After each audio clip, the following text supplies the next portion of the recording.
नमस्कार, मैं आत्मप्रिया आर्य KP news bulletin में आपके साथ। पहले एक नजर मुख्य समाचारों पर। बीदर में भाजपा अल्पसंख्यक मोर्चा की बैठक आयोजित। राज्यसभा में विपक्ष नेता मल्लिकार्जुन खड़गे ने प्रधानमंत्री द्वारा किए गए वादों को गिनाया।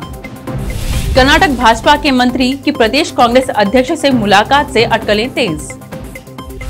सीएम मुंबई ने किया 7.50 लाख लीटर जमीनी स्तर के जलाशय का उद्घाटन। बजट भाषण में वित्त मंत्री ने दिलाई राजधर्म की याद। आम बजट नया विश्वास लेकर आया है प्रधानमंत्री नरेंद्र मोदी।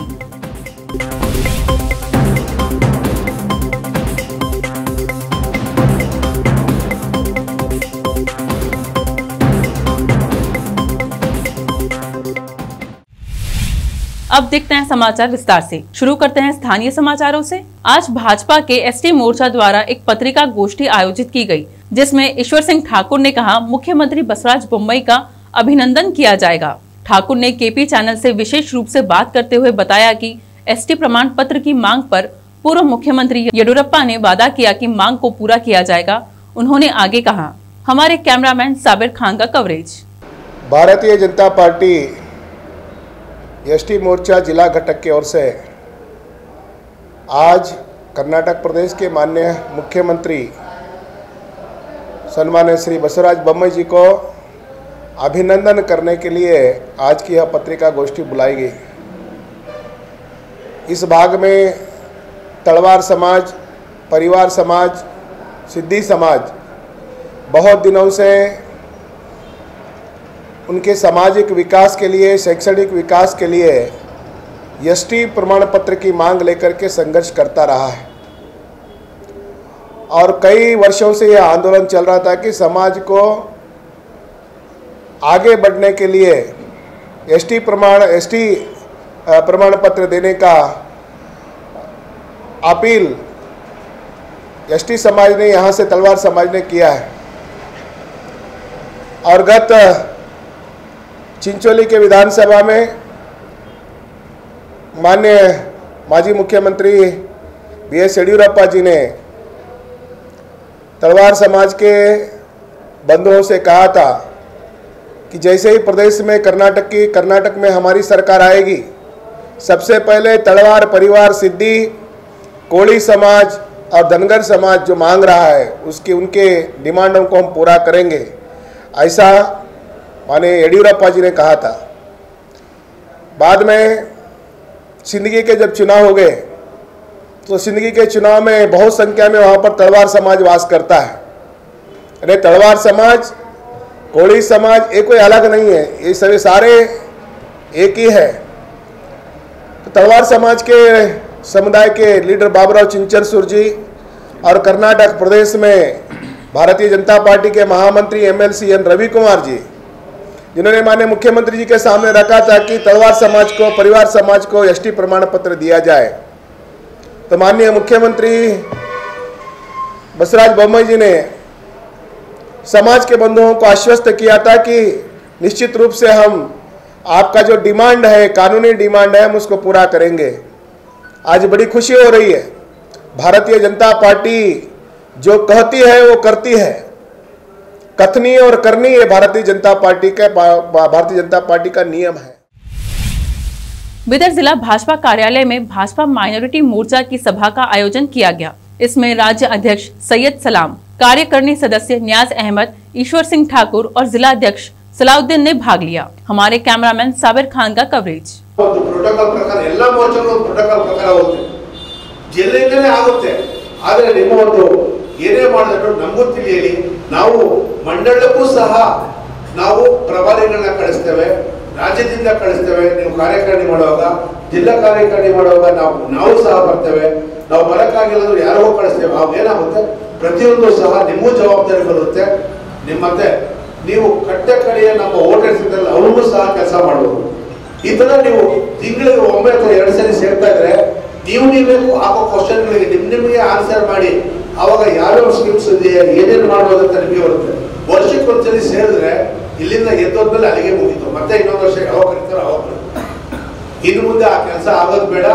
ನಿಮ್ಮ ಬರ್ಕೊಳ್ತಾ ಇದ್ದು ಜಿಲ್ಲಾ ಮತ್ತು ಮಂಡಳಗಳದು ಪಟ್ಟಿ ನನಗೆ ವಿತ್ ಫೋಟೋಸು ಅಡ್ರೆಸ್ ಕೊಟ್ಟು ನಿಮ್ಮ ಡೇಟ್ ಆಫ್ ಬರ್ತ್ ಸಮೇತ 5 ಅಥವಾ 6 ದಿವಸದಲ್ಲಿ ಜಾಸ್ತಿ 10ನೇ ತಾರೀಕು ಒಳಗಡೆ ನಿಮ್ಮ ಮಂಡಳದ GSಗಳು ಬರ್ಕೊಳ್ಳಿ ದಯವಿಟ್ಟು, ಅಥವಾ ಅಧ್ಯಕ್ಷರು ಬರ್ಕೊಳ್ಳಿ. 10ನೇ ತಾರೀಕು ಒಳಗಡೆ ನನಗೆ ಯಾವುದೇ ಕಾರಣಕ್ಕೂ ಡಿಲೇ ಆಗಬಾರ್ದು, ಅದು ಬೇಕು. ಮತ್ತೆ ಜಿಲ್ಲೆಯ ಮಂಡಳಿ ಇದು ಕಾರ್ಯಕಾರಿಣಿ ಸಭೆ ಈ ತಿಂಗಳ 19 ಅಥವಾ 20ನೇ ತಾರೀಕು ಒಳಗಡೆ ಮಾಡಬೇಕಾಗಿದೆ. ಪ್ರತಿ ಮಂಡಳದ 28 ಫೆಬ್ರವರಿ ಒಳಗಡೆ ನೀವು ಪ್ರತಿ ಮಂಡಳಗಳಲ್ಲೂ ಕಾರ್ಯಕಾರಿಣಿಯ ಸಭೆಯನ್ನ ಮಾಡಿ ನಮಗೆ ಫೋಟೋ ಕಳಿಸ್ಕೊಡ್ಬೇಕು. ಆದ್ರೆ ಒಂದೇ ದಿವಸನೋ 2 ದಿವಸನೋ ನೀವು ಎಲ್ಲ ಕಾರ್ಯಕಾರಿಣಿ 8 ದಿನದ ಮಾಡ್ತೀವಿ, 8 ಮಂಡಲದ ಮಾಡ್ತೀವಿ ಅಂತ ಹೇಳಿದ್ರೆ ನಾನು ಬರೋದಕ್ಕೆ ಪ್ರಯತ್ನ ಪಡ್ತೇನೆ. शहर के अंबेडकर चौक के समीप सोमवार रात को दलित संगठन वक्टू द्वारा 73वें गणतंत्रता दिवस मौके पर संविधान बचाओ कार्यक्रम आयोजित किया गया। दरअसल यह कार्यक्रम का आयोजन प्रतिवर्ष 26 जनवरी की रात को किया जाता था, लेकिन किसी कारण प्रशासन द्वारा अनुमति नहीं दिए जाने से इसे सोमवार को आयोजित किया गया। इस कार्यक्रम में सुमन कट्टीमणि, रमेश डाकुड़गी, बापू पासवान, सैयद वहीद लखन और रमेश सोलीकर ने बात की। हमारे कैमरामैन साबिर खान का कवरेज। ಈ ಸಂವಿಧಾನವನ್ನ 130 ಕೋಟಿ ಜನರಿಗೆ ಸಂವಿಧಾನ ಕೊಟ್ಟಿದ್ದಾರೆ. ನಾವು ಯಾರೇ SC ST ತಳ ಸಮುದಾಯ ಒಬ್ಬರಿಗೆ ಸಂವಿಧಾನ ಕೊಟ್ಟಿಲ್ಲ. ಈ ಆಶಯಗಳನ್ನು ಎಲ್ಲ ಜಾತಿಯವರು ನಾವು ಅರ್ಥ ಮಾಡಿಕೊಂಡು ಒಂದು ಈಗಾಗಲೇ ನಡೀತಕ್ಕಂಥ ಮನುವಾದಿ ಸರ್ಕಾರಗಳನ್ನು ನಮಗೆ ಆಳುವ ಸರ್ಕಾರ ದಿನನಿತ್ಯ ಎಲ್ಲ ಒಂದಲ್ಲ ಒಂದು ಸರ್ಕಾರ ಜನ ವಿರೋಧಿ ಬಿಲ್ಗಳನ್ನು ಏನು ತರ್ತಾ ಇದ್ದಾವೆ. ಇವತ್ತು ಕೃಷಿಕರದಿರ್ಬೋದು, ನಮ್ಮ ಕಟ್ಟಿಮನಿ ಸಾಹೇಬರು ಹೇಳಿದ್ರು, ಈ ಜನ ವಿರೋಧಿ ಈ ಬಿಲ್ ಏನಿದೆ ಮತಾಂತರ ಕಾಯ್ದೆ ಕೃಷಿಕರದು ಇವೆಲ್ಲ ಆಳುವ ಸರ್ಕಾರದ ನಾವಿಲ್ಲದ್ರೆ ಇವತ್ತ ಕಠೋರ ಈ ಪ್ರತಿಭಟನೆ ಸಮಾವೇಶದ ಮುಖಾಂತರ ನಾವು ವಿರೋಧ ವ್ಯಕ್ತಪಡಿಸ್ತೀವಿ. ಯಾಕಂದರೆ ಮುಂಬರುವ ದಿನದಲ್ಲಿ ನಾವೆಲ್ಲರೂ ಜಾಗೃತರಾಗಬೇಕು.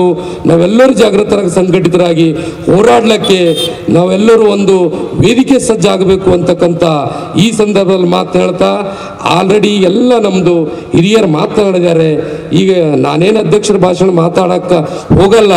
ಅದರ ಸಲುವಾಗಿ ನಾವು ನೀವೆಲ್ಲರೂ ಕೂತಿ ಸಂಘಟಿತರಾಗಿ ಹೋರಾಡೋಣ ಅಂತ ಈ ಸಂದರ್ಭದಲ್ಲಿ ಹೇಳ್ತಾ ನನ್ನ ಅಧ್ಯಕ್ಷ ಮಾತನಾಡೋಕ್ಕೆ ಅವಕಾಶ ಮಾಡಿಕೊಟ್ಟದ್ದು ನಾನು ಎಲ್ಲ ಗೆಳೆಯರು ಸ್ನೇಹಿತರಿಗೆ ನನ್ನ ಮಾತು ಜೈ ಭೀಮ್ಗಳು ಸಲ್ಲಿಸ್ತೀನಿ. ಇವತ್ತು ಸಂವಿಧಾನ 26ನೇ ಜನವರಿ ಸಂವಿಧಾನ ಇಡೀ ಪ್ರಪಂಚಕ್ಕೆ ಎಲ್ಲಕ್ಕಿಂತ ಏನಾದರೂ ದೊಡ್ಡ ಸಂವಿಧಾನ ಅಂದ್ರೆ ಬಾಬಾ ಸಾಹೇಬ್ ಅಂಬೇಡ್ಕರ್ ಅವರು ಕೊಟ್ಟಂತ ಸಂವಿಧಾನ. ಇವತ್ತು 2 ಜಾತಿ ಇರ್ತಕ್ಕಂಥ ದೇಶದಲ್ಲಿ ಕೋಮು ದಲ್ಲಾಳಿಗಳು ನಡೀತಾವ. ಸಿಯಾ ಸುನ್ನಿ ಇರ್ತಕ್ಕಂಥ ರಾಷ್ಟ್ರದಲ್ಲಿ ಸಿಯಾ ಸುನ್ನಿಗಳು ಜಗಳ ಆಡ್ತಾರ. ಆದ್ರೆ 6300 ಜಾತಿಗಳಿರ್ತಕ್ಕಂಥ ದೇಶದಲ್ಲಿ ಒಂದು ಜಾತಿ ದಂಗೆಗಳಾಗಲ್ಲ. ಅದು ಕಾರಣ ಭಾರತ ದೇಶದ ಸಂವಿಧಾನ ಮೂಲ ಕಾರಣ ಅಂತಕ್ಕಂಥ ಮಾಡ್ತೀವಿ ನಾವು. ಈ ದಲಿತ ಸಮುದಾಯದ ನೌಕರರು ಮಕ್ಕಳು ಇವತ್ತು ಇಂಜಿನಿಯರಿಂಗ್, ಮೆಡಿಕಲ್ ಅಂಥೇಳಿ ಈ ಶಿಕ್ಷಣ ಮಾರ್ಗದಲ್ಲಿ ಹೋಗ್ತಾ ಇದ್ದಾರೆ. ಆ ವಿದ್ಯಾರ್ಥಿಗಳಿಗೆ, ಆ ನಮ್ಮ ಮಕ್ಕಳಿಗೆ ಬಾಬಾ ಸಾಹೇಬ್ ಅಂಬೇಡ್ಕರ್ ಅವರ ಇತಿಹಾಸ ಗೊತ್ತಿಲ್ಲ. ಬಾಬಾ ಸಾಹೇಬ್ ಅಂಬೇಡ್ಕರ್ ಅವರ ಈ ದೇಶದ ಹೋರಾಟದ ಹಿನ್ನೆಲೆ ಗೊತ್ತಿಲ್ಲ. ಬಾಬಾ ಸಾಹೇಬ್ ಅಂಬೇಡ್ಕರ್ ಅವರ ಒಂದು ಸಾಮಾಜಿಕ ಚಿಂತನೆ ಏನಿತ್ತು ಅದು ಕೂಡ ಅವರಿಗೆ ಬಹಳ ಜನರಿಗೆ ಗೊತ್ತಿಲ್ಲ. ಇನ್ನು ಯಾರಿಗೆ ಗೊತ್ತಿದೆ? ನಾವು ವಿಮರ್ಶೆ ಮಾಡಿ ನೋಡಿದಾಗ ಇವತ್ತಿನ ದಿನಮಾನದಲ್ಲಿ ಬಾಬಾ ಸಾಹೇಬ್ ಅಂಬೇಡ್ಕರ್ ಅವರ ವಿಚಾರಧಾರೆಗಳು, ಅವರ ಸಾಹಿತ್ಯ, ಅವರ ಇತಿಹಾಸ ಕೇವಲ ಯೂನಿವರ್ಸಿಟಿಗಳಲ್ಲಿ ಓದುವಂಥ ನಮ್ಮ ಬಡ ಜನರ ಮಕ್ಕಳು ಇವತ್ತು ಹೋರಾಟದ ಮೂಲಕ ಬಾಬಾ ಸಾಹೇಬ್ ಅಂಬೇಡ್ಕರ್ ಅವರ ಚಿಂತನೆಗಳನ್ನು ಜೀವಂತ ಇಟ್ಟಿದ್ದಾರೆ. BA MA PhD ಮಾಡ್ತಕ್ಕಂಥ ಸ್ಕಾಲರ್ ಸ್ಟೂಡೆಂಟ್ಸ್ ಇವತ್ತು ನಾವು ಕಳೆದ ನೋಡ್ತಾ ಇದ್ದಿರಲಿಲ್ಲ ಮಾಧ್ಯಮದಲ್ಲಿ. ಬೆಂಗಳೂರು ಯೂನಿವರ್ಸಿಟಿನಲ್ಲಿ 3 ದಿನದಿಂದ ನಮ್ಮ ಸ್ಕಾಲರ್ ಸ್ಟೂಡೆಂಟ್ಸು ಯೂನಿವರ್ಸಿಟಿ ಬಂದ್ ಮಾಡ್ಕೊಂಡು ಕೂತಿದ್ದಾರೆ. ಅದು ಬಾಬಾ ಸಾಹೇಬ್ ಅಂಬೇಡ್ಕರ್ ಅವರಿಗೆ ಅವಮಾನ ಆಗಿದೆ, ಇದು ದೇಶ ದ್ರೋಹದ ಕೆಲಸ ಅಂತ ಅವ್ರು ಕೂತಿದ್ದಾರೆ. ಇದೆಲ್ಲ ನಮ್ಮ ಮುಂದಿನ ಪೀಳಿಗೆ ಗೊತ್ತಾಗಬೇಕಲ್ಲ. ರಿಸರ್ವೇಷನ್ ಈಗ ಡಾಕ್ಟರ್ ಸೀಟ್ ರಿಸರ್ವೇಷನಲ್ಲಿ ಸಿಗ್ತಾ ಇದೆ, ಇಂಜಿನಿಯರಿಂಗ್ ಸೀಟ್ ರಿಸರ್ವೇಷನಲ್ಲಿ ಸಿಗ್ತಾ ಇದೆ.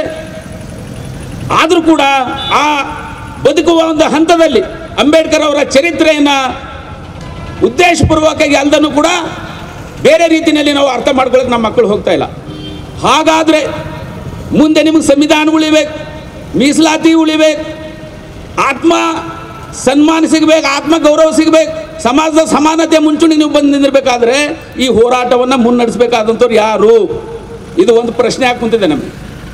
ಯಾಕಂತ ಹೇಳಿದ್ರೆ ಸಂವಿಧಾನ ತಕ್ಷಣ ಈ ದೇಶದ ದಲಿತರು, ಅಂಬೇಡ್ಕರ್ ಅಂದ ತಕ್ಷಣ ದಲಿತರಿಗೆ ಸೀಮಿತ. ನೋಡಿ ಇವತ್ತು ಇಷ್ಟು ದೊಡ್ಡ ಮಟ್ಟದ ನ್ಯಾಷನಲ್ ನ್ಯೂಸ್ ಆಗ್ತಾ ಇದೆ. ಒಬ್ಬ ಜಡ್ಜು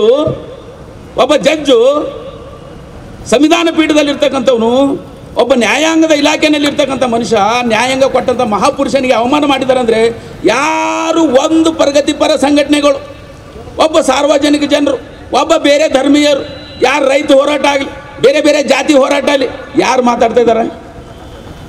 ಯಾರು ಮಾತಾಡ್ತಾ ಇಲ್ಲ. ಅಂದರೆ ಸಂವಿಧಾನ ನಮಗೆ ಬೇಕಾಗಿದೆನಾ? ನೋಡಿದೆ ಅಂಥ ಗಂಭೀರ ಪ್ರಶ್ನೆ ಬಂದು ಕೂತಿದೆ ಇವತ್ತು. ಸಂವಿಧಾನದ ಹೆಸರಿನಲ್ಲಿ, ಮೀಸಲಾತಿ ಅನ್ನುವಂಥ ಹೆಸರಿನಲ್ಲಿ ಗೆದ್ದು ಅಧಿಕಾರಕ್ಕೆ ಬಂದು ಮಂತ್ರಿಯಾಗಿ ಮೆರಿತಾ ಇರ್ತಕ್ಕಂಥ ಪ್ರಭು ಚವ್ಹಾಣ್ ಸಾಹೇಬರಿಗೆ ಒಂದು ಅಂಬೇಡ್ಕರ್ ಪರವಾಗಿ ಒಂದು ಹೇಳಿಕೆ ಕೊಳ್ಳಕ್ಕೆ ಆಗ್ತಾ ಇಲ್ಲ ಅಂತಂದಮೇಲೆ ಇದು ನಮ್ಮ ಪರಿಸ್ಥಿತಿ ಯಾವ ಹಂತಕ್ಕೆ ಬಂದು ನಿಂತಿರ್ತಕ್ಕಂಥದ್ದು ಆಲೋಚನೆ ಚರ್ಚೆಗಳಾಗಬೇಕಿದು. ಸುಮ್ಮನೆ ನಾವು ಭಾಷಣ ಮಾಡಿ ಮನೆಗೆ ಹೋಗೋದಲ್ಲ. ಇವತ್ತು ಬೀದರ್ ಜಿಲ್ಲೆನಲ್ಲಿ 30% ದಲಿತ ಸಮುದಾಯ ಇದೆ. 30%, ಲಕ್ಷಕ್ಕೆ 30,000, 12-13 ಲಕ್ಷ ಮತದಾರರು ಇರತಕ್ಕಂಥ ಬೀದರ್ ಲೋಕಸಭಾ ಕ್ಷೇತ್ರದ ವ್ಯಾಪ್ತಿಯಲ್ಲಿ 5 ಲಕ್ಷಕ್ಕಿಂತ ಹೆಚ್ಚಿನ ಮತದಾರರು ದಲಿತರಿದ್ದಾರೆ. ಆದರೆ ಇಲ್ಲಿವರೆಗೂ ದಲಿತ ಸಮುದಾಯಕ್ಕೆ ಒಂದು ರಾಜಕೀಯ ಸರಿಯಾದಂಥ ಸಮರ್ಥ ನಾಯಕತ್ವ ಸಿಗದೇ ಇರತಕ್ಕಂಥದ್ದು ಈ ಸಮಾಜದ ದೊಡ್ಡ ದುರಂತ ಆಗಿ ನಿಂತಿದೆ ಇವತ್ತು ನಮ್ಮ ಬೀದರ್ ಜಿಲ್ಲೆಯಲ್ಲಿ. आज हम हजारों लोगों के सामने बात कर रहे हैं, ये बात करने का कोई ये नहीं है, ये नहीं है। अगर असेंबली में अगर एक अल्फाज बोलेंगे तो लिखत में आता है, वो राइटिंग में लिखा जाता है, रेजोल्यूशन पास होता है, वो इम्प्लीमेंट में आता है। मेरे भाइयों, हम लोगों की कमजोरी को दूर करना है, हमको हर चीज़ से आगे बढ़ना है, संविधान को अपनाना है। मैं आज दंडे जी, मैं आपको ये बोलूँगा कि हमारे लोगों को भी इससे पहले नहीं मालूम था, मालूम करे, हम लोगों ने भी मालूम कराया। एनआरसी के वक्त तो जो है ना वो लोग अपने एनआरसी के डर खौफ के नाम से निकले थे। इंशाल्लाह हम लोग भी संविधान को मानते हैं, संविधान को अपनाते हैं। मैं इतना कहते हुए आज मेरे नौजवान साथी जो भी यहाँ पे बैठे हैं, मैं पूरों का नाम इसलिए नहीं लिया, मेरे तमाम लोगों का नाम लेना मुनासिब नहीं समझा, इसलिए इस मंच को देखकर मैं इतना खुश हूँ क्योंकि आज बाबा साहब की याद पूरी हो गई। बाबा साहब आज देखो यहाँ पे कोई भी लीडर नहीं है, यहाँ पे कोई भी आदमी जो है ना यहाँ पे बैठा हुआ नहीं तो वो फलाने लीडर फलाने साहब आके यहाँ बैठ रहे, फलाने साहब आ रहे हैं, नहीं होना ये सब। अब बंदिए, आज के बाद में हम अपने आप को बनाना है, हमारे हकों को लेना है, हमारे हक पर चलना है, पूरी तरीके से हमको कामयाबी हासिल करना है। इस मंच के सामने मैं इस मंच पर मैं ये कहना चाहता हूँ कि मैं इस खुशी के साथ मैं अपनी जगह लेता हूँ क्योंकि इसकी बहुत खुशी हो रही है ताकि जो है ना आने वाले दिनों में ये जो प्रतिनिधियाँ हैं इनको आज से हम सबक सिखाए जैसा महसूस कर रहा हूँ, इसको अमल करेंगे। इतना कहते हुए मैं अपने 2 अल्फाज खत्म करता हूँ। जय भीम, जय भारत, खुदा हाफिज। कलबुर्गी में आज कर्नाटक भोवी युवा वेदी के द्वारा जिलाधिकारी को एक ज्ञापन देकर मांग की कि रायचूर के न्यायाधीश मल्लिकार्जुन गौड़ा को अंबेडकर का अपमान करने के मामले में तुरंत निलंबित किया जाए। इस अवसर पर वेदिके के अध्यक्ष शिव शंकर ने मीडिया से बात की। हमारे संवाददाता मसूद आलम की रिपोर्ट। संविधान के अगौरवत्वरिದ ರಾಯಚೂರ್ ಜಿಲ್ಲಾ ನ್ಯಾಯಾಧೀಶ ಮಲ್ಲಿಕಾರ್ಜುನ ಗೌಡರ ಕೂಡಲೇ ವಜಾ ಮಾಡಿ ಬೇಕೇ ಬೇಕು, ನ್ಯಾಯ ಬೇಕು. ಮೊನ್ನೆ ನಡೆದ ಘಟನೆ 26 ಜನವರಿಯಲ್ಲಿ ಯಾವ ಸಂವಿಧಾನ ಅವರಿಗೆ ಮಾನ್ಯತೆ ಕೊಟ್ಟದ ರಾಯಚೂರು ಜಿಲ್ಲಾ ನ್ಯಾಯಾಧೀಶರಾಗಿ ಆ ಸಂವಿಧಾನಬದ್ಧವಾಗಿ ನ್ಯಾಯಾಧೀಶರಾಗಿ ಅವರು ಆ ಸಂವಿಧಾನಕ್ಕೆ ಅಗೌರವ ತೋರ್ಯಾರವರು. ಈ ದೇಶದಾಗ ಸಂವಿಧಾನ ಇದ್ದರೆ ನಾವೆಲ್ಲರೂ ಇದ್ದೀವಿ, ಸಂವಿಧಾನ ಇಲ್ಲ ಅಂದ್ರೆ ನಾವೇನೂ ಇಲ್ಲ. ಹೀಗಾಗಿ ಸಂವಿಧಾನ ಕೊಟ್ಟಂಥ ನಮ್ಮ ಬಾಬಾ ಸಾಹೇಬ್ ಅಂಬೇಡ್ಕರ್ ಅವ್ರ ಫೋಟೋ ತೆಗೆದು ಅವ್ರಿಗೆ ಅವಮಾನ ಮಾಡಿದ್ದ ರಾಯಚೂರು ಜಿಲ್ಲಾ ನ್ಯಾಯಾಧೀಶರಾದ ಮಲ್ಲಿಕಾರ್ಜುನ ಗೌಡರನ್ನು ಕೂಡಲೇ ವಜಾ ಮಾಡಬೇಕು. ವಜಾ ಮಾಡಿ ಅವ್ರ ಮೇಲೆ ಕ್ರಿಮಿನಲ್ ಮೊಕದ್ದಮೆ ದಾಖಲೆ ಮಾಡಬೇಕು. ದಾಖಲೆ ಮಾಡಿ ಇನ್ನು ಮುಂದೆ ಸಂವಿಧಾನ ಪಿತಾಮರಿಗೆ ಯಾವುದೇ ರೀತಿ ಅಗೌರವ ಅಲ್ಲಿ ಅವಮಾನ ಅಲ್ಲಿ ಯಾವುದೇ ರೀತಿ ಆಗಲಾರದಂತೆ ರಾಜ್ಯಪಾಲರು ಮುಂಜಾಗ್ರತೆಯನ್ನು ವಹಿಸಬೇಕಾಗಿ ನಮ್ಮ ಮನವಿ ಇರುತ್ತೆ. कलबुर्गी में कर्नाटक जाति हिंदू लेदू वोकुटा, कर्नाटक राज्य कोली कबालिगा बुद्धकोटे सुधारण समिति और अन्य संगठनों द्वारा इस माह की 7 तारीख को शहर के एसपी चौक से जिलाधिकारी कार्यालय तक रायचूर के जज जिसने बाबा साहब अंबेडकर का अपमान किया है उसके विरुद्ध में एक बड़ा आंदोलन जारी किया जा रहा है। इस मौके पर समिति के अध्यक्ष लाजप्पा जमादार ने मीडिया से बात की। हमारे संवाददाता मसूद आलम की रिपोर्ट। ऐसे महान लोग जो है, जो इतिहास गवाह है, ये दुनिया में शांति पैदा करने के लिए अपने हजरत सल्लल्लाहु अलैहि वसल्लम मोहम्मद पैगंबर जिन्होंने भी ये देश के लिए, दुनिया के लिए अपने तरफ से सब लोगों को शांति से रहने के लिए, नेक रास्ते पर चलने के लिए अगर बताया नहीं होता, ये जो बड़े बड़े महान नेता लोग अगर बताया नहीं होता, ये दुनिया में शांति सुव्यवस्था कभी नहीं रहती। ये जो किए हैं ये सब पिछड़े जात के लोग हैं। ये पिछड़े जात के लोग यहाँ पर इतिहास गवाह है। ये दुनिया में आजकल हम लोग नेक पर अगर कानून के तौर पर, इंसानियत के तौर पर चलते हैं तो हमारे जो पिछड़े नेता है, पिछड़े जो जात के जो महान व्यक्तियों हैं, उन्होंने दिए इस वजह से आजकल हम लोग यहाँ पर शांति से जी रहे हैं। इसलिए वो जो रायचूर में हादसा किए जो जिला न्यायाधीश है, उनको एक ऊपर क्रिमिनल केस मुकदम करके उनको जेल भेजना चाहिए, उनके ऊपर एक्शन लेना चाहिए।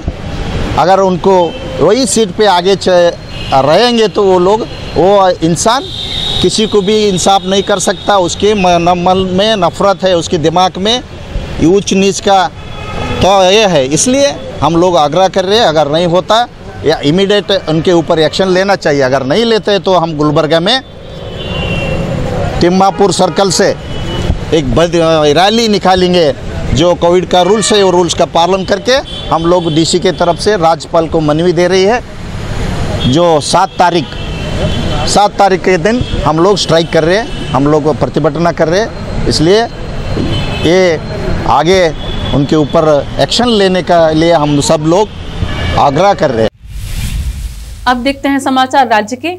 राज्यसभा में विपक्ष नेता मल्लिकार्जुन खड़गे ने केंद्र सरकार और प्रधानमंत्री नरेंद्र मोदी द्वारा किए गए वादों को दोहराया और उन्हें पूरा न करने की आलोचना की। केपी न्यूज के लिए विशेष संवाददाता की रिपोर्ट। घर के बारे में जो उन्होंने 2 करोड़ घर गरीबों के लिए दिए, उनका कहना है, लेकिन उनका तो ये वायदा था 2022 तक 4 करोड़ घर हम बना के देंगे, वो भी नहीं है उसमें।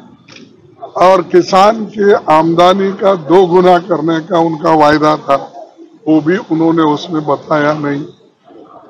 लेबर लॉज जो काले कानून है, उनके उस लेबर लॉज के बारे में सोचने का उन्होंने वायदा किया था, वो भी कुछ उन्होंने नहीं कहा।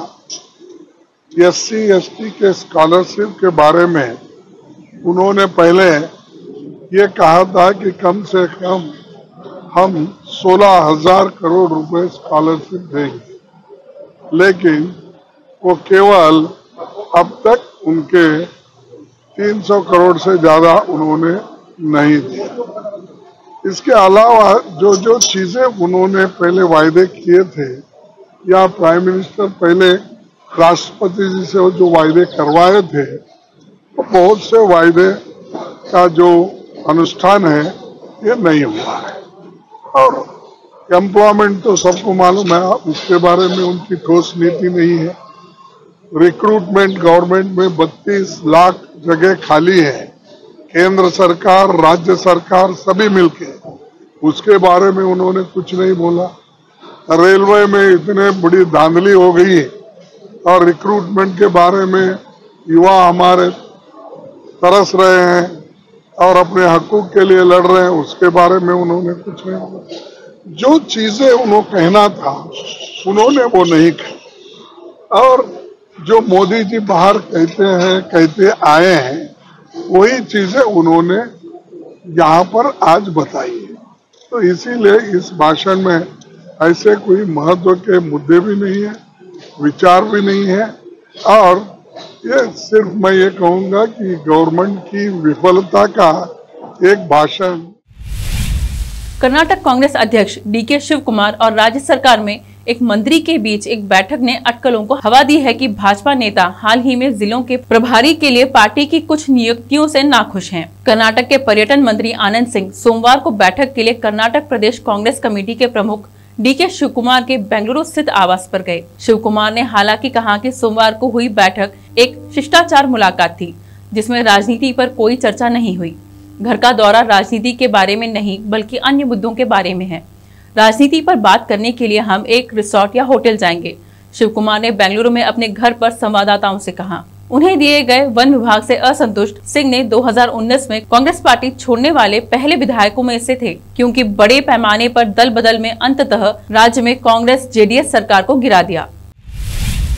उडुपी में सरकारी गर्ल्स पीयू कॉलेज ने स्पष्ट रूप से सूचित किया है कि हिजाब पहनने वाली छात्राओं को कक्षाओं के अंदर जाने की अनुमति नहीं होगी। अधिकारियों के निर्णय की घोषणा सोमवार को उडुपी विधायक और कॉलेज विकास प्राधिकरण के अध्यक्ष के रघुपति भट्ट ने की। 5 में से 4 छात्राओं के साथ बैठक के बाद जो कक्षाओं का बहिष्कार करके कॉलेज के अधिकारियों के फैसले का विरोध कर रहे थे। भट्ट ने कहा कि छात्राओं को उन कक्षाओं के अंदर हिजाब पहनने की अनुमति देना संभव नहीं जहां केवल वर्दी की अनुमति है। इस फैसले से छात्राओं के माता पिताओं को भी अवगत करा दिया गया है। उन्होंने कहा कि वे अपने परिवार के पुरुष सदस्यों से बात करने के बाद कोई फैसला लेंगे। उन्होंने कहा कि मंगलवार से छात्राओं को कॉलेज परिसर में किसी भी तरह की अव्यवस्था या भ्रम पैदा करने की अनुमति नहीं दी जाएगी। संगठनों के प्रतिनिधियों और मीडिया कर्मियों को भी परिसर के अंदर जाने की अनुमति नहीं है। मुख्यमंत्री बसवराज बोम्मई ने सोमवार को जगदीश नगर में 7.50 लाख लीटर वर्ग का जमीनी स्तर के जलाशय का लोकार्पण किया। उन्होंने लोगों से बिना एक बूंद बर्बाद किए पानी का सदुपयोग करने का आह्वान किया। उन्होंने कहा कि जलाशय से क्षेत्र के 9 लेआउट के लोगों को पानी की आपूर्ति हो सकेगी। मुख्यमंत्री ने शहरी विकास मंत्री बिरथी बिस्वराज की प्रशंसा की, जो केआर पुरम निर्वाचन क्षेत्र के विधायक भी हैं। बोम्मई ने कहा, मंत्री बसवराज ने केआर पुरम निर्वाचन क्षेत्र के विकास कार्यों में एक कीर्तिमान स्थापित किया है। जमीनी स्तर का जलाशय उनमें से एक है। बसवराज लोक कल्याण के लिए अत्यधिक चिंता के साथ एक सच्चे लोक सेवक के रूप में काम कर रहे हैं। इस अवसर पर मंत्री बिरथी बिस्वराज, डॉक्टर के सुधाकर और एसटी सोमशेखर और अन्य गणमान्य व्यक्ति उपस्थित थे। वरिष्ठ नेता सीएम इब्राहिम कांग्रेस को कभी नहीं छोड़ेंगे। कर्नाटक में कांग्रेस विधायक दल के नवनियुक्त उप नेता यूटी खादिर ने कहा। खादिर ने यहां संवाददाताओं को संबोधित करते हुए कहा कि वरिष्ठ नेता के पार्टी छोड़ने का सवाल ही नहीं उठता। खादिर ने कहा कि पार्टी ने हमेशा इब्राहिम के योगदान को मान्यता दी है और भविष्य में भी ऐसा करती रहेगी। खादिर ने यह भी कहा कि सीएलपी के उपनेता के रूप में उनकी नियुक्ति और इब्राहिम के असंतोष के बीच कोई संबंध नहीं है। मंगलुरु विधायक ने कहा कि उनका नया पद एक बड़ी जिम्मेदारी है और वह राज्य में भाजपा सरकार की विफलताओं के खिलाफ और अधिक प्रभावी ढंग से काम करेंगे। अब लेते हैं छोटा सा ब्रेक, जल्द लौटते हैं ब्रेक के बाद। हिंदुस्तान के हर कोने में हम हैं मौजूद। 24 घंटे हालात पर गहरी नजर, खबरों से जुड़े चुपते सवालात और आपको दिखाता है धार्मिक, सामाजिक, राजनीतिक, लोकल और इंटरनेशनल न्यूज की सबसे बेहतर कवरेज, जो आपको रखती है हर पल बाखबर। देश और दुनिया भर की खबर के लिए देखते रहें KP News 24/7। Noor Education Trust Bidar की ओर से चलाए जाने वाला Noor MEd College Bidar, recognized by NCTE Delhi and affiliated to Gulbarga University, Gulbarga. Admission are open for the academic year 2021-22. विशेषज्ञ और सक्षम शिक्षकों द्वारा शिक्षा प्राप्त करने के लिए नूर एमएड कॉलेज में दाखिला लें और शांत वातावरण में शिक्षा प्राप्त करें। बीदर शहर में बेहतर शिक्षा का एकमात्र केंद्र Noor MEd College, Shahpur Gate, Bidar. Phone numbers 9945283920, 8482221297। Break के बाद आपका स्वागत है। आइए देखें अन्य समाचार। वित्त मंत्री निर्मला सीतारमण ने इस बार अपना बजट भाषण लगभग 92 मिनट में पूरा किया। यह उनका अब तक का सबसे छोटा बजट भाषण है। पिछले साल उन्होंने 1 घंटा 50 मिनट तक बजट स्पीच दी थी, जबकि साल 2020 में उनका बजट भाषण करीब 2 घंटे 40 मिनट तक चला था। तब निर्मला ने भारत के इतिहास में सबसे लंबा भाषण पढ़ने के लिए काफी सुर्खियां बटोरी थी। हालांकि 2020 में सबसे लंबा बजट भाषण पढ़ने के दौरान उनकी तबीयत भी बिगड़ गई थी और वह असहज महसूस कर रही थी। तब उन्हें बजट भाषण के आखिरी 2 पन्ने छोड़ने पड़े थे और सदन में बैठना पड़ा था। मोदी सरकार में जब निर्मला सीतारमण पहली बार वित्त मंत्री बनी, तब 2019 में उन्होंने अपना पहला बजट भाषण पढ़ा था। तब उन्होंने पूर्व वित्त मंत्री जसवंत सिंह के 2 घंटे और 15 मिनट के साल 2003 के रिकॉर्ड को तोड़ते हुए 2 घंटे 17 मिनट तक का बजट भाषण पढ़ा था। इस साल सीतारमण ने डिजिटल बजट पेश किया और बजट भाषण के दौरान वह टैबलेट पर उसे स्क्रॉल करती हुई दिखी। अपने बजट भाषण को हिंदी, उर्दू और तमिल दोहों से अलंकृत करने के लिए जानी जाने वाली सीतारमण ने इस साल महाभारत के शांति पर्व के एक श्लोक का जिक्र किया, जिसमें राजधर्म की बात कही गई। आमतौर पर बजट प्रस्तुत करने की अवधि 90 से 120 मिनट तक होती है। वित्त मंत्री निर्मला सीतारमण का बजट भाषण खत्म हो गया है। बजट में कई ऐसी घोषणाएं की गई हैं जिसका असर आपके द्वारा इस्तेमाल होने वाली जरूरी चीजों पर पड़ेगा। कुछ चीजें सस्ती होंगी तो कुछ पर बोझ बढ़ेगा, जिससे वो महंगी हो जाएंगी।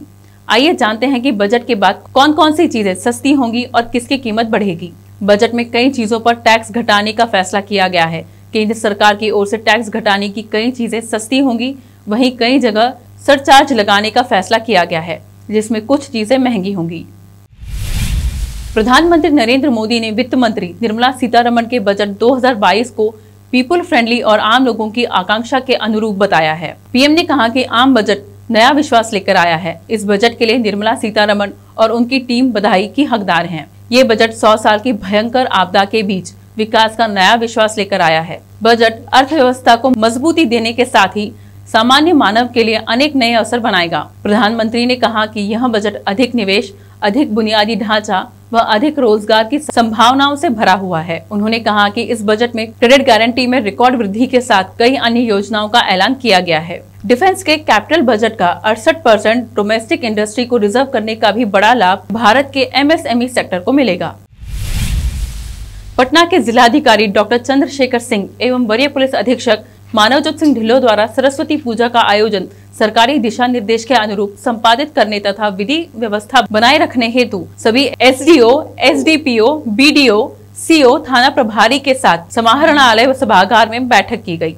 बैठक में अवगत कराया गया कि कोरोना संक्रमण को देखते हुए गृह विभाग द्वारा प्रदत्त दिशा निर्देश के अनुरूप 6 फरवरी तक धार्मिक स्थल तथा स्कूल कॉलेज बंद हैं। इसलिए धार्मिक स्थल पर सार्वजनिक रूप से पूजा की अनुमति नहीं होगी। धार्मिक स्थल पर मात्र आंतरिक पूजा ही पुजारी द्वारा की जा सकते हैं। स्कूल कॉलेज 6 फरवरी तक बंद हैं तथा इंटर की परीक्षा भी जारी रहेगी, इसलिए स्कूल कॉलेज में भी पूजा की अनुमति नहीं होगी। KP न्यूज के लिए संत कुमार गोस्वामी की रिपोर्ट। नवाबों के शहर लखनऊ में एक शाम मुशायरे के नाम का आयोजन किया गया, जिसमें शहर के कई मशहूर कलाकारों ने भाग लिया। VO नवाबों के शहर लखनऊ में वरिष्ठ अधिवक्ता असलम जावेद सिद्दीकी के निवास स्थान पर उनकी वकालत के 25 वर्ष पूरे होने पर एक भव्य कार्यक्रम का आयोजन किया गया। इस कार्यक्रम में शहर के कई मशहूर अधिवक्ताओं ने पहुंचकर असलम सिद्दीकी को मुबारकबाद दी। असलम जावेद सिद्दीकी ने यतीन्द्र श्रीवास्तव और शिया डिग्री कॉलेज के पूर्व अध्यक्ष अनुराग यादव के साथ केक काटकर इस कार्यक्रम की शुरुआत की। KP न्यूज के लिए लखनऊ से जफर खान की रिपोर्ट। अमेरिकी सांसद के ब्लैक कॉकस ने कोविड-19 संकट के दौरान अफ्रीकी देशों समेत दुनिया की मदद के लिए भारत की सराहना की। ब्लैक कॉकस ने वैश्विक प्रयासों में योगदान देने और कम से कम 38 देशों को 80 लाख से अधिक कोरोना टीके देने के लिए भारत की सराहना की। अमेरिका में प्रभावशाली अफ्रीकी अमेरिकी सांसदों के समूह ब्लैक कॉकस के अध्यक्ष जॉयसे बीटी ने अमेरिका में भारत के राजदूत तरनजीत सिंह संधू को पत्र लिखकर भारत की तारीफ की। देखते हैं समाचार फिल्मों के। रणबीर की बाहों में रोमांटिक हुई आलिया, सोशल मीडिया पर वायरल हो रही अनदेखी तस्वीर। समाचार खेल जगत के।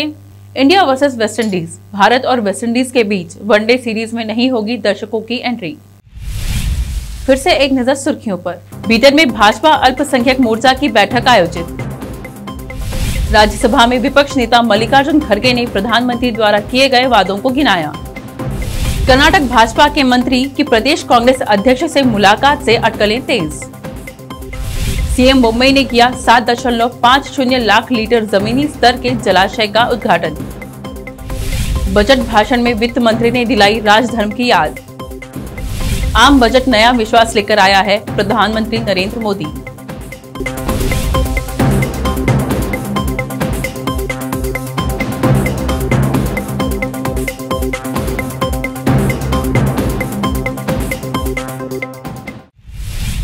KP न्यूज से फिलहाल इतना ही। समाचारों के लिए जुड़े रहिए KP न्यूज 24/7 से। फिर मिलेंगे कुछ और समाचारों के साथ। धन्यवाद।